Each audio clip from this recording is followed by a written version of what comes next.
Bonsoir et bienvenue à l'émission Le Micro du Soir. Chères auditrices, chers auditeurs, j'espère que vous avez passé de belles fêtes de Pâques. Ce soir, je reçois Jonathan Deré, en charge des relations institutionnelles, de l'innovation et du développement au sein du groupe Odyssée Éducation qu'il a cofondé aux côtés de Luc Chatel, l'ancien ministre français de l'Éducation nationale. Et c'est précisément le groupe Odyssée qui a créé en 2019 l'école française internationale de Bucarest en plein centre-ville, à 2 pas de Piazza Amzei.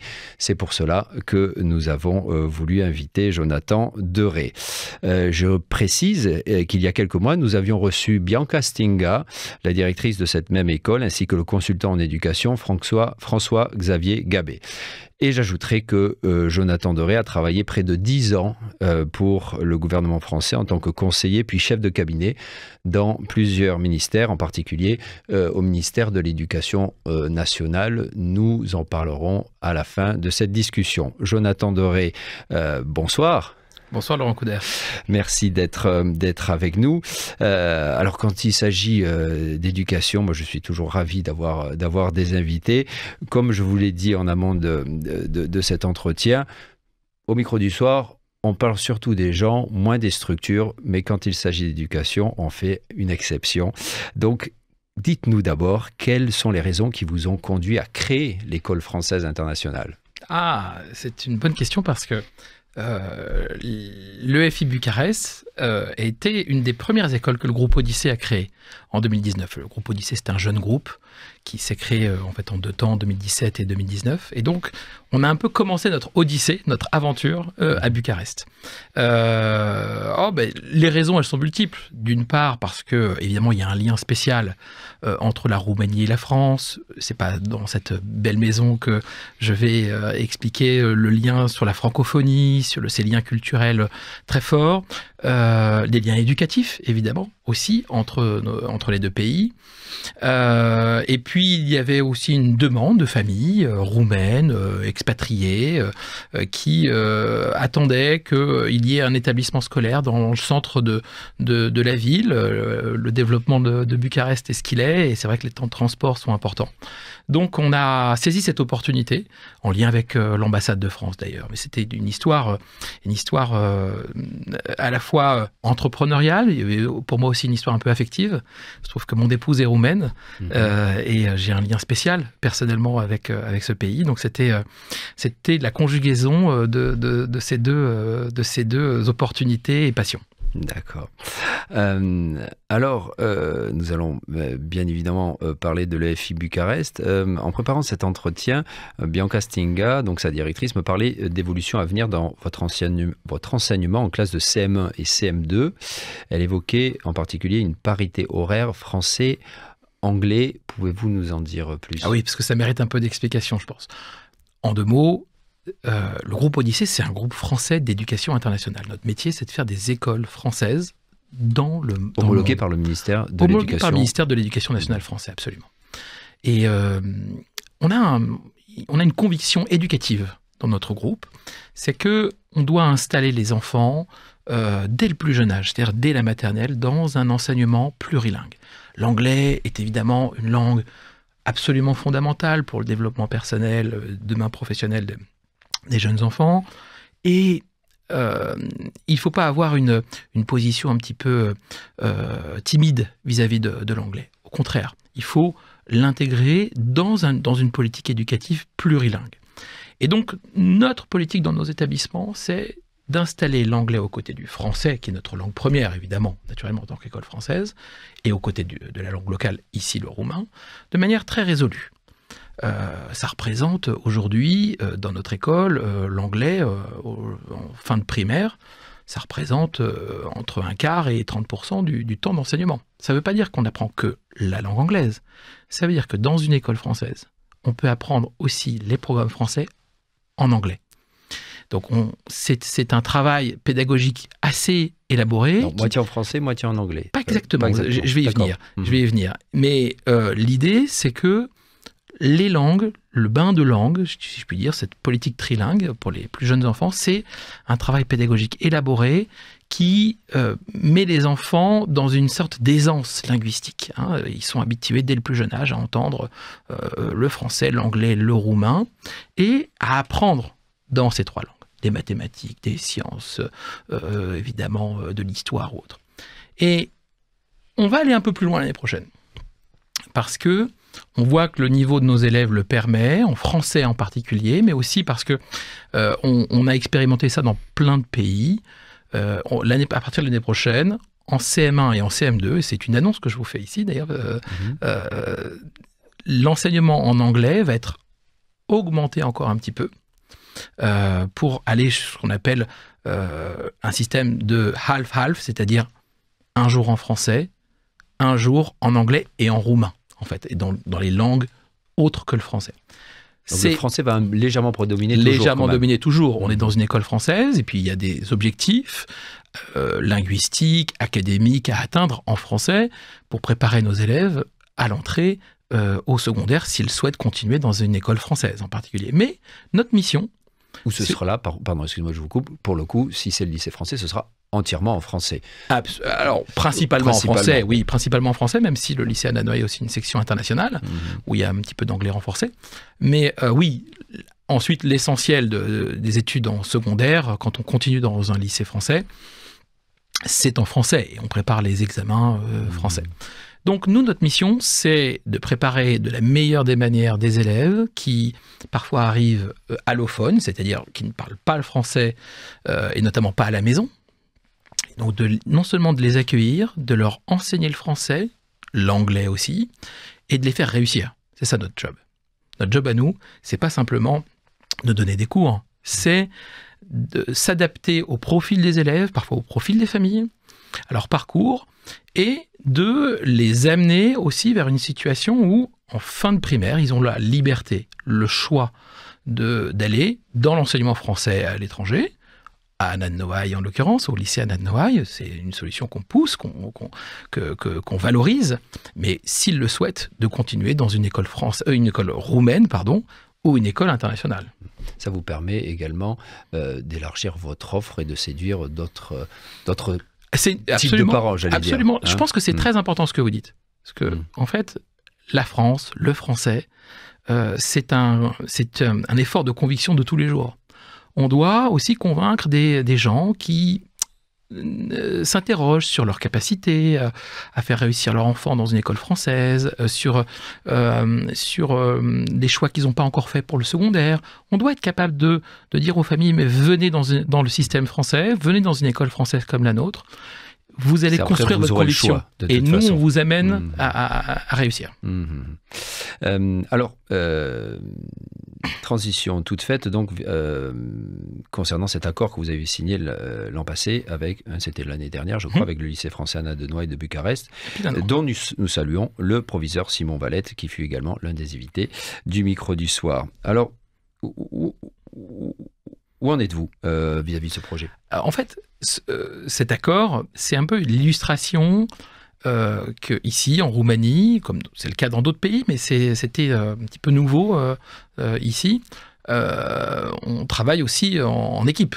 C'est un peu, vous me pardonnerez cet anglicisme, c'est un peu la Team France de l'éducation. Et oui, cet accord, il reflétait ça. C'est-à-dire que nos élèves, en fin de CM2, parce que nous n'avons pas de secondaire pour l'instant, ont une place assurée au lycée Anna Noailles. Comme je vous le disais, les familles ont la liberté d'aller où elles veulent à la fin du primaire, et la possibilité aussi bien de rejoindre un système ou un autre, mais ils ont leur place garantie au lycée Anna Noailles. Excusez-moi, je vous interromps un moment. Est-ce que vous avez un secondaire ailleurs au sein du groupe ? Oui, en fait, le groupe Odyssée, c'est 13 établissements dans 12 pays, en Europe, en Asie du Sud-Est et en Afrique du Nord. Donc vous y avez pensé, j'imagine. Bien sûr, ça a été sur la table. Bien sûr, ça a été sur la table. Et peut-être qu'un jour, dans l'avenir, ce sera le cas. Mais le développement des écoles se fait aussi à un niveau qui parfois prend du temps. On a eu un très bon développement sur les premières années, ce qu'il faut, c'est que l'offre s'enracine, si je puis dire, et que on évalue bien dans l'avenir s'il y a besoin d'avoir 2 secondaires à Bucarest. C'est l'avenir qui répondra à cette question. En tout cas, l'accord est effectif. L'accord est effectif, il fonctionne encore cette année, évidemment.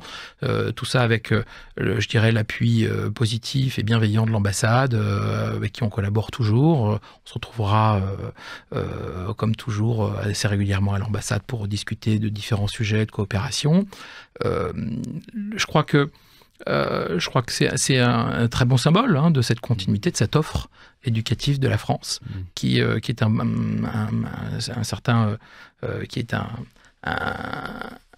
élément d'excellence académique et culturel ici en Roumanie. Mais je suppose que vous avez également des liens peut-être moins formels, mais avec d'autres établissements secondaires dont vous me parliez. Bien sûr. Exactement. Enfin, c'est moins formalisé. C'est moins formalisé. Voilà. C'est moins formalisé. On porte d'abord un dossard, si je puis dire. Mais oui, bien sûr, il y a certaines de nos familles qui privilégient telle ou telle situation. On a aussi beaucoup de familles qui parfois repartent à l'étranger et ont comment dirais-je, des orientations scolaires pour leurs enfants qui peuvent varier. C'est un des atouts du réseau d'enseignement français à l'étranger, c'est d'être un réseau quand même très reconnu, avec des accréditations, ce qu'on appelle l'homologation d'État, qui garantit quand même des niveaux, je dirais, l'atteinte de niveau académique pour nos élèves, qui constitue un passeport aussi pour le monde. Rappelez-moi, vous avez une majorité d'élèves roumains. On a une petite majorité d'élèves roumains, on a environ 30% d'élèves français, on a aussi pas mal d'élèves qui ne sont ni roumains ni français. Ça, c'est aussi une particularité dans notre groupe. On a beaucoup d'élèves qui sont ni des locaux, si je puis dire, ni des Français expatriés ou des couples mixtes, comme il peut y avoir. Ça, c'est aussi une richesse. Et dans une école trilingue, très ouverte sur le monde, c'est le fait d'avoir ce bouillon de culture, si je puis dire, c'est un enrichissement pour les élèves. Alors, le lycée français, vous me direz si je me trompe, mais le lycée français de Séville est depuis cette année membre du groupe Odyssée Éducation, qui réunit, comme vous le disiez, désormais 13 établissements implantés dans 12 pays. Quelle est votre ambition? Parlez-nous peut-être déjà de ce lycée français de Séville et puis l'ambition à terme. C'est en effet la dernière comment dirais-je, le dernier arrivé dans notre réseau. Notre réseau il continue de se développer. On a un petit peu plus de 5200 élèves aujourd'hui, dont environ un tiers sont en secondaire et 2 tiers en primaire. Je vous disais qu'on était présent sur 3 continents et Odyssée, c'est en fait une aventure éducative avant toute chose. C'est un projet éducatif qu'on avait travaillé avec Luc Châtel déjà il y a de nombreuses années après qu'il ait quitté ses fonctions au ministère. C'est un projet aussi, je dirais, qui s'est construit en lien très étroit avec la volonté de la France de continuer à déployer une politique francophone et une politique éducative ambitieuse. Donc nous, on s'est complètement inscrit dans ce partenariat, ce partenariat que nous avons d'ailleurs avec l'AEFE, qui est l'agence qui coordonne les 600 lycées et 400 000 élèves dans le monde. Et c'était une aventure, dès le début, entrepreneuriale. Ça a quelque chose de fondamentalement entrepreneurial, de créer des structures de zéro et de leur permettre de se développer de la bonne manière, sans contribution publique, financière publique, parce que 99,5% de nos recettes à l'échelle du groupe sont les recettes qui proviennent des familles. Donc on doit être à la fois performant académiquement, responsable institutionnellement, évidemment, la sécurité, avec le ministère de l'Éducation, l'éducation français, il est un lien d'homologation Et c'est comme ça que ça marche. Il y a un lien d'homologation, de validation, si je puis dire, des programmes enseignés, de l'organisation de l'établissement. Il y a un lien avec l'ambassade de France, qui est très important, un lien avec l'AEFE dont je vous parlais, donc l'agence. Donc oui, on a un lien très étroit, à la fois dans notre dynamique de développement, mais aussi dans, évidemment, les enseignements qu'on propose et le cadre d'enseignement qu'on propose. Tout ça est suivi, scruté, et avec un haut niveau d'ambition de la France. Et c'est donc un petit peu cette approche qui a été la nôtre quand on a développé le groupe Odyssée, c'est de dire on va développer un nouvel acteur capable demain de contribuer à ce développement du réseau d'enseignement français à l'étranger. Jonathan Doré, si on vous dit que l'éducation, c'est comme la santé, cela devrait être gratuit pour tout le monde, que répondez-vous ? C'est une question qui, je pense, intéresse tout le monde. Évidemment, l'éducation, la santé, c'est des besoins fondamentaux. Mais permettez-moi peut-être de vous partager 2-3 choses. D'abord, je connais pas de service qui soit gratuit, d'une manière ou d'une autre. Quand on organise quelque chose, a fortiori de qualité, comme on a l'ambition sur l'éducation ou sur la santé, il y a toujours un coût. Hein. Tout a toujours un coût. Il faut des gens formés, il faut des structures, il faut des structures, j'entends des campus, des hôpitaux, tout ce que vous voulez, bien. Mais c'est pas vous que je vais dire qu'on fait la distinction quand même entre service public et absolument. Service privé. Mais d'abord, rien n'est gratuit. Mmh. Donc tout a un coût, et à un moment ou à un autre, les familles, les contribuables, payent pour ce coût. Ça, c'est la première chose. Puis la deuxième chose, c'est que je pense que dans l'éducation, comme dans la santé, à vrai dire, il y a un principe qui doit toujours être gardé en tête, c'est celui de la liberté. La liberté des familles de dire « mon pays propose telle offre éducative, tel type d'école autour de chez moi, plus loin, mais c'est aussi ma responsabilité pour mon enfant de choisir tel système, telle offre, et en l'occurrence, si j'en ai les moyens, de faire cet effort. Et on en a conscience, comme je vous disais, nos recettes viennent exclusivement des contributions des familles. On sait à quel point c'est un sujet sensible, et on fait très attention aux évolutions des tarifs, on fait très attention à surtout rester à un niveau soutenable pour les familles. Mais le coût de l'éducation est élevé. Le coût des enseignants, de campus de qualité, sécurisés, inspirants, où les enfants peuvent bien se développer, tout ça a un coût. Donc, je pense que ce principe de tout a un coût, plus la liberté, ça nous donne une place pour exister, légitime, me semble-t-il. On rencontre d'ailleurs une demande, mais c'est très bien que on cohabite évidemment avec une offre publique d'enseignement. On n'a pas vocation à remplacer l'offre publique d'enseignement ici en Roumanie ou nulle part ailleurs d'ailleurs. Alors, une autre question qui me vient, c'est, je crois qu'elle va vous intéresser, c'est celle de l'intelligence artificielle.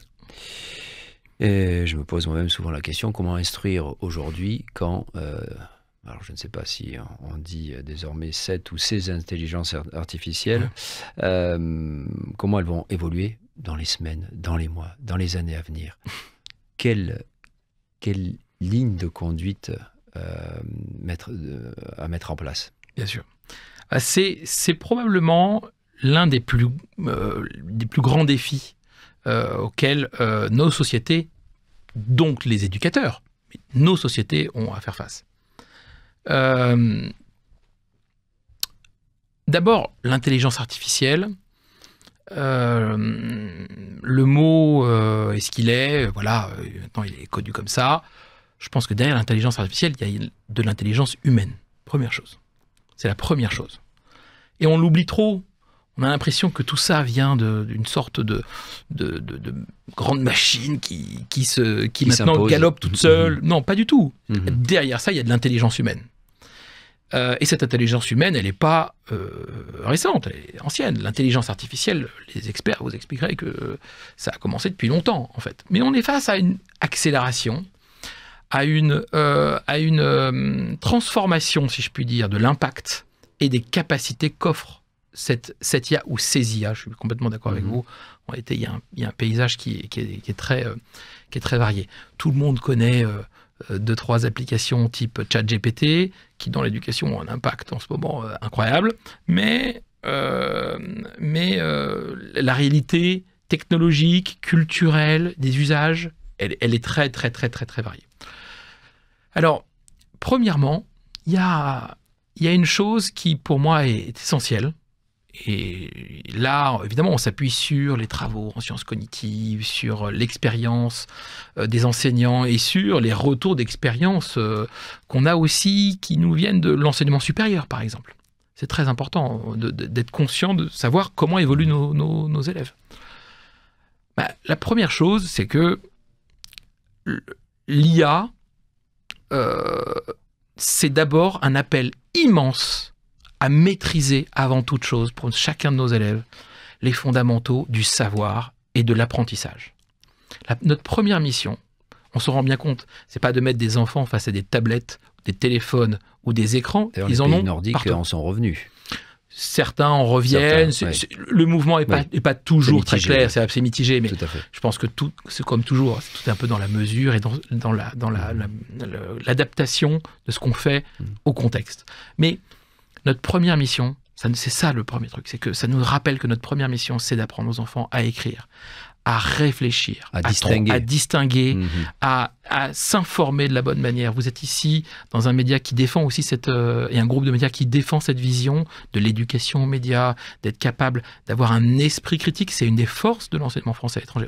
On est un des rares systèmes d'éducation qui met vraiment tout en haut de ses priorités le développement de l'esprit critique et de la culture générale. Pourquoi ? Justement parce que dans un monde où l'information est maintenant non pas accessible, mais elle est partout. Le citoyen, le professionnel, la personne, les personnes que sont nos élèves doivent pouvoir évoluer là-dedans avec leur filtre, avec leur capacité à distinguer la fake news de l'information vérifiée, de l'information universitaire, académique, de travailler, d'être capable de se forger une opinion de la bonne manière sans être influencé de manière trop manipulée. Et nous avons, avant toute chose, ce rappel de la mission fondamentale. Et donc nos enseignants travaillent là-dessus. Et dans l'éducation, d'une manière générale, je pense que c'est la première chose, c'est revenir sur cette maîtrise fondamentale, évidemment dès le plus jeune âge, mais ensuite tout au long de la scolarité. Ça, c'est la première chose. La deuxième chose, c'est qu'il faut aussi saisir les opportunités là où elles sont. C'est-à-dire que, comme tous les outils, en fait, ils peuvent être dangereux s'ils sont mal utilisés, ils peuvent être aussi une formidable opportunité s'ils sont maîtrisés. Donc, c'est pas simplement la maîtrise de l'information, de l'esprit critique, c'est aussi la maîtrise d'une part, de l'usage. Aujourd'hui, c'est plus facile pour les jeunes. Alors évidemment, on sait tous que aujourd'hui, vous avez une majorité d'élèves qui utilisent les moteurs de recherche divers et variés et les différentes IA applicatives qui leur permettent d'accélérer sur certaines choses. Mais en même temps, les élèves savent très bien aussi qu'une des premières compétences des profs, c'est de savoir justement distinguer celui qui a fait son travail seul, celui qui s'est peut-être aidé de l'IA, mais qui a réussi à en tirer quelque chose et à créer un contenu original, et celui qui a été, mais un peu fainéant et qui est passé là-dessus. Donc, je pense que là, on est en train de faire un chemin très rapide, et les enseignants savent distinguer ça. Mais, outre les usages, il y a aussi la maîtrise de la technologie. Et ça m'amène peut-être à vous dire que je pense que le 21e siècle, c'est un siècle qui est évidemment profondément technologique, profondément tourné vers les enjeux de la science, et c'est pas simplement les enjeux globaux fondamentaux comme l'écologie qui sont derrière ça et la préservation de la planète, mais c'est le fait de prendre en compte que c'est la science, ce sont les technologies qui seront au cœur de la vie de nos jeunes élèves qui aujourd'hui, en 2025, ont entre 6, 7, 8, 9 ans, mais qui seront des actifs de 2050, 2060, parfois même 2070 pour certains. Donc, notre job à nous, c'est de les préparer et c'est aussi de leur transmettre les fondamentaux de la maîtrise technologique. Le coding, au-delà du coding et de la maîtrise de la technologie informatique, c'est la compréhension des grands enjeux scientifiques d'une manière générale. Donc, cette IA, c'est un grand rappel à l'ordre et c'est aussi une opportunité qu'on est en train de saisir tous. Là, je parle collectivement. Mais on est dans un processus, donc il y a des inquiétudes. Notre job, c'est de maîtriser le chemin qu'on emprunte, de ne pas amener nos élèves sur des modèles qui seront pas bénéfiques pour eux ou dont on n'est pas sûr qu'ils soient bénéfiques pour eux. Donc, nous, on est concentré sur notre mission première et on n'a aucun doute que les choses vont beaucoup évoluer, la régulation va beaucoup évoluer. Je pense que on a tous conscience qu'il y a besoin que l'Europe, en particulier les autorités nationales, aillent encore plus loin demain dans la régulation, parce que on pourrait en parler, mais l'éducation est aussi confrontée à un enjeu du développement des réseaux sociaux et d'une approche générale des élèves face comment dirais-je, à leur smartphone. Ça, c'est une conception européenne, mais c'est vrai qu'il n'est pas partagé. Malheureusement, oui, on pourrait le dire. Je pense que c'est une valeur profonde et fondamentale de l'Union européenne et de l'Europe d'une manière générale, et qu'on doit être fier de ça et qu'on doit le pousser, justement, parce que c'est le meilleur moyen de rendre service à notre jeune génération. C'est une bonne manière aussi d'être capable dans une démocratie, dans un état de droit, dans un état développé, d'avoir des balises sur ces sujets-là. Que ces nouvelles technologies servent l'humain et que ce ne soit pas l'inverse. On a parfois et la sensation notre métier avant tout, c'est l'humain dans l'éducation. Bien de le rappeler. Jonathan Deré, j'aurais une dernière question qui s'adresse plutôt à l'homme, à son expérience. Vous avez travaillé, comme je disais en introduction, pour le gouvernement français pendant plusieurs années. Est-ce que cela vous manque parfois ? Non. La réponse est non. Par contre, j'ai eu le privilège, la chance, très jeune dans ma carrière, d'avoir eu la confiance de ministres qui m'ont demandé de les accompagner sur certains sujets et même parfois de m'occuper de leur cabinet, c'est-à-dire de leurs conseillers les plus proches, qui les aident à prendre les décisions justement. Et, très jeune. Oui, j'ai eu la chance de commencer à 23 ans. Donc oui, c'était une formidable opportunité que j'ai saisie. On n'est jamais préparé à ça. Donc la première chose, c'est qu'on apprend en faisant. Et on apprend aussi en comprenant son écosystème. Donc ça a été, je dirais, la chance d'une vie. C'était aussi beaucoup de travail. C'était une quantité de travail, je dirais, absolument fondamentale, continue. C'était H24, si je puis dire. C'est pour ça que ça dure pendant 9 ans. Donc, c'est pour ça que généralement, ça dure un temps. On a besoin après de faire autre chose.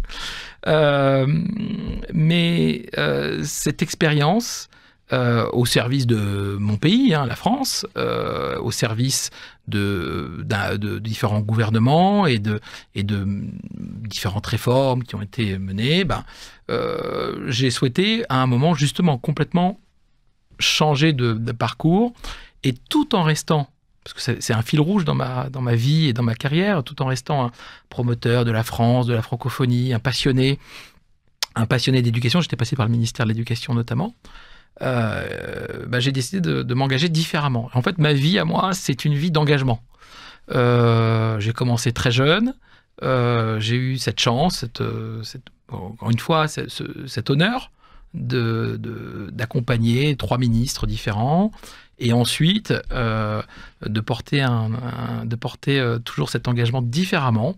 Et je crois que dans une vie, dans une carrière, c'est bien d'avoir des phases, des étapes un peu longues, un peu marquées, dans lesquelles on va au bout des choses, on vit une expérience et après, il est bon de passer, par exemple, ça vous a du pas donné public au envie privé. de continuer dans la politique?